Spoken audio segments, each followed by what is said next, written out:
To'xtaboyev Xudoyberdi. Jannati odamlar. Roman va ertaklar.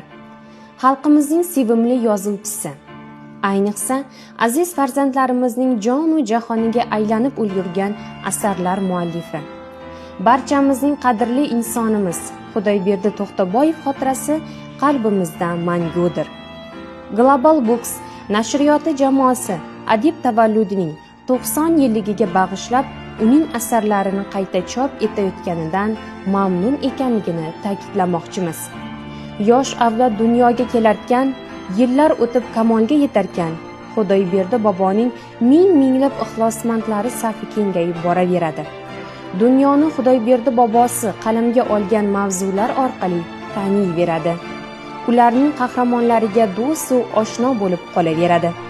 Xudoyberdi To'xtaboyev asarlari qaysi davrda yozilgani muhim emas. Muhimi, bu asarlar o'lmas asarlardir. Uni bizning bobolarimiz, otalarimiz, o'zimiz o'qidik va bizdan so'ng farzandlarimiz intiqlik va katta ishtiyoq bilan mutolaa qiladilar. Bunga shak shubha yo'q.